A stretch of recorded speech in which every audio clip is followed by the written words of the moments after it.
Started the camp about 5 years ago when we actually moved to this property. We had previously lived in the city, and we had done things when we lived in the city. We were in an area where we had an in-ground pool and it was very private, so we did give lessons for Muslim girls as well then. When we moved out here, we decided that we had a big property and it would be really a good idea to open a camp. So I spoke to a few people, a good friend, and decided, yeah, we would start a girls' camp. So that's how we basically started. Find a stick as long as your leg. Her leg. Sister Aisha and I have been best friends for the last 26, 27 years, and where we raised our children together. So it was always something that we wanted to be able to provide them different experiences. And then when they moved out here, the idea of the camp came up, and we said, wow, we finally have our opportunity to do what we've always wanted to do. We do different things like archery, orienteering, swimming, boating. We do have a large pond and we can put a few boats on it. So we teach the girls to do basic rowing, how to use a compass, how to find things, how to know what direction they're walking in. When we go through the woods, we do like a nature walk in the woods, and we'll teach them, like look at the side of the trees, look at the rocks, where's the moss growing, because the moss grows on the north side generally of a rock or the base of a tree, and so you can tell what direction you're walking in, even in the woods, even when you can't see the sky. So we do things like that. We also do swimming lessons.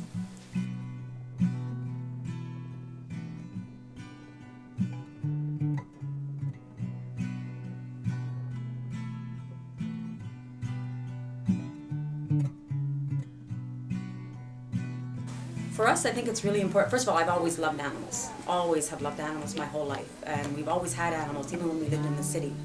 Now, of course, living out here, we have the opportunity to have many different, more kinds of animals and many more of them. And I think it's really important for kids to learn, not only that, as human beings, we take care of each other, but we share this planet with nature, so we have to be careful and take care of nature, trees and stuff. How do you behave when you're outside, that we don't break branches, that we don't break things unnecessarily or use things unnecessarily. And animals, how do we treat animals? I mean, animals are here and we get pleasure out of them, we use them for different things, and we have to learn, and we hope that our children learn to treat animals also with respect and with care. And for me, like one of the big things that we do at camp, and I think it's a very, especially for young kids, often a lot of these girls, they're young, and it teaches them to take care of something smaller than them. Teaching them responsibility, that when there's something that needs your help, that you are able to help, then you need to step up and help it. And an animal, like a baby, is like that, right? An animal is dependent on you. Like right now we're going through a heat wave, and we've been outside, and we have to be concerned about the animals, making sure that they have water, making sure that their food is, being given at the right time and stuff. And I think a lot of kids, especially living in the city, they don't understand the importance of being responsible for something else, that something else maybe is reliant on you for their health, for their happiness, for their well-being. And it's a valuable thing, I think, for kids to learn. Not instead of just taking, and that other people need to be giving to them and taking care of them, that they are actually given the responsibility of taking care of something else. If I can do another one. I don't eat that. There are a few, actually, I would say, benefits and positive things to come out of it. The one thing that I like a lot, that I find is very important, is the sense of community and the sense of building an ummah. Because unfortunately what tends to happen sometimes is that people from different cultural groups will just stay in their little cultural groups and the girls don't really have a chance to intermingle and to make deep, lasting friendships with other people. And what I like is that there's so many different people from different cultural groups and different ethnicities that are able to come here, and the girls are able to develop such strong bonds and lasting friendships and memories with these girls, and I find that's really important. And then, of course, it makes them very grateful when they see a different way of living, because unfortunately, these are city girls and they're really sheltered for a large, part of their lives. And the fact of going to, like, in the morning, if you didn't go get the eggs from the chickens, and you're not going to have any eggs for breakfast. So letting them see a different way, like you have to get up in the morning to pray and wash with cold water. And when you get back home, you're a lot more grateful for the things that you do have on a daily basis. So those are two of the things that I find are really important. I'm really happy that we're able to provide, like, whatever things we would like to have for our own children. It makes us so happy that we're able to provide these things to other girls who would not have this opportunity at other times, to be able to be out in nature and to learn other things and learn different skills, so many different skills that they would not necessarily learn being always in the city, and to have a different perspective on life. The girls here, catching frogs or building themselves their own fire to cook a meal. We had a girl here one year, she was 16, and she was chopping up her onions for the sloppy joe, and she said, "This is the first time I've ever chopped an onion in my life," at 16 years of age. So, wow, there was something she learned.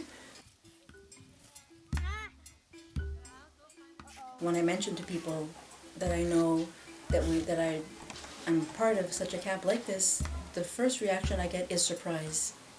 Most people are surprised that they had no idea that something like this actually existed in the Muslim community, that there was this opportunity for their daughters to do all these things. And the experience has been positive. I've got a lot of positive responses from people. There is a bit of a reticence amongst certain cultural groups to send their daughters to a sleepaway camp. But because I've been in this community for a long time, and so has Sister Aisha, and people know us and they trust us, so I think that's helped people to overcome any kind of hesitation they might have. And a lot of people who've come one year will come back again and again, and anxiously look forward to the camp in the following years. She likes to do like this. Even mine does that. Okay. We started this because we value it for our own children, and what we want for our children, we want to also be able to share with the other children in our community and outside of our community. We think often when we decided to do this, we said, we wish that we had that, those resources when our children were younger, but it just wasn't around. It just didn't exist at that time.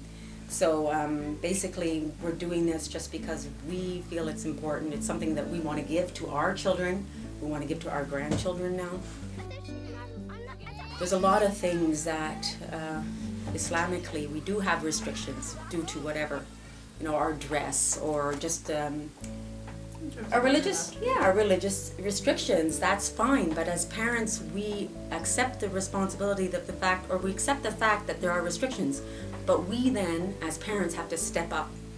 And whatever is not there for our kids or is difficult to provide for our kids because of the culture that we're living in, then we have to somehow find a way to create experiences for our kids that are valuable and that is going to give them the memories and we have to make sure that we allow them to have fun. And if we can't do it in an Islamic environment outside, then we have to create it so that it's there for our kids. We can't just say, oh, it's too bad it doesn't exist out there. We can't let them go swimming, and we can't let them do this because of the way people dress, or we can't let them dress like that. Therefore, we're going to keep them home. No, you can't just keep them home. You have to then say, okay, but how then can we make sure that they do get those experiences, that they do participate as much as possible in the things that they can do?